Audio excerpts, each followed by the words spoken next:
안녕하세요. BTX입니다. 오늘은 창세기 8장입니다. 하나님은 말씀하신 대로 노아가 600세 되던 해 2월 17일에 분명히 물로 심판을 행하셨습니다. 자, 물이 세상을 덮음으로 모든 것을 죽음으로 몰아가던 때에 하나님은 기억하셨습니다. 자, 기억하셨다는 것은요, 잊었던 것을 기억해내신다는 것이 아니라 그 약속을 신실하게 지키신다는 것이고요, 구원하신다는 것이고요, 회복된다는 것이고요, 보호하시고 또 적절한 은혜를 베푸신다는 의미입니다.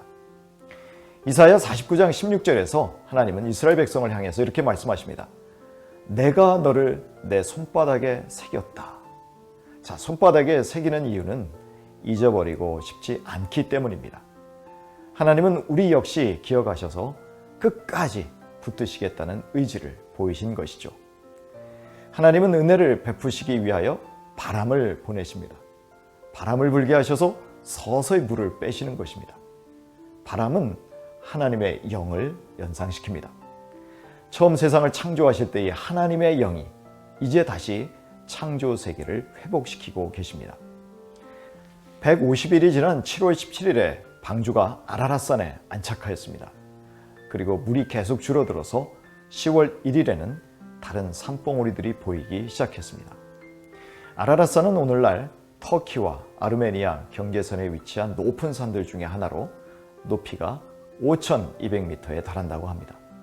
그러나 본문에서 방주가 하나의 산봉우리가 아닌 아라랏 산들에 안착한 것으로 되어 있어서 정확한 위치를 알아내기는 어렵습니다.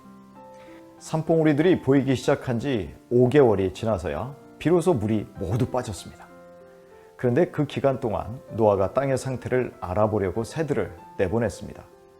배 안에만 있었으니 얼마나 갑갑했을까요? 그러나 노아는 서두르지 않습니다. 노아는 기다리면서 자신이 해야 할 최선을 다합니다. 먼저 까마귀를 보냈는데 까마귀는 땅에 물이 마를 때까지 날아다닐 뿐 방주로 돌아오지 않았습니다. 아마도 까마귀는 죽은 짐승들을 먹고 사는 새이므로 물에 떠있는 동물들의 시체를 먹으면서 땅이 마를 때까지 기다렸던 것으로 보입니다. 그 다음에 노아는 비둘기를 7일 간격으로 3차례 보냅니다. 첫 번째 비둘기는 마른 땅을 찾지 못해 방주로 돌아왔습니다. 7일 후에 보낸 두 번째 비둘기는 새 올리브 잎을 물고 왔습니다.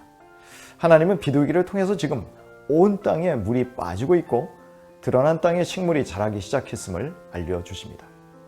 하나님은 이렇게 자상하게도 노아와 그 가족의 궁금증을 해소시켜 주신 것입니다.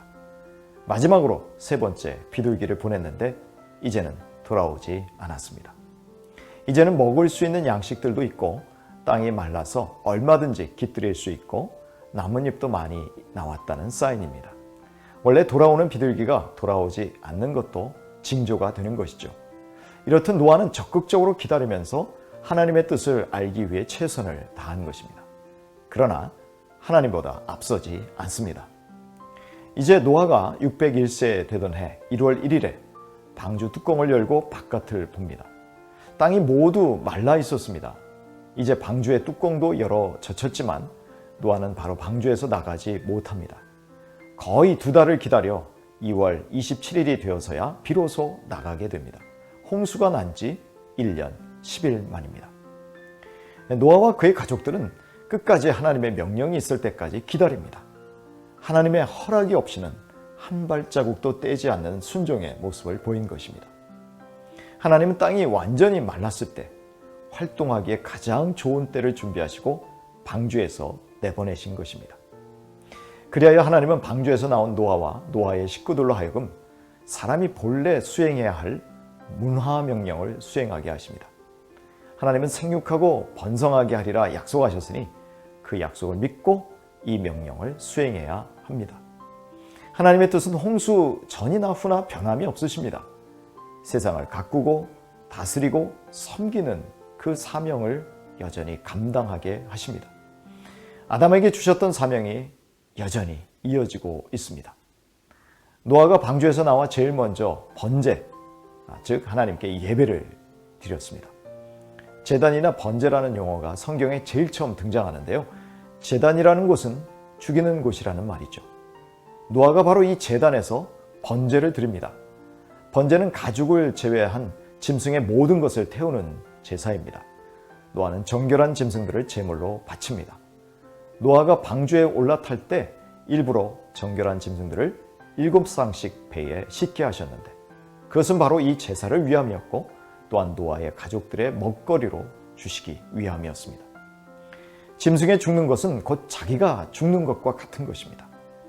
번제는 하나님께 내 자신을 모두 드린다는 헌신의 고백입니다. 그 헌신의 제사는 올라가야 합니다. 이제 내가 산 것이 아니요 내 안에 그리스도께서 사신 것이라.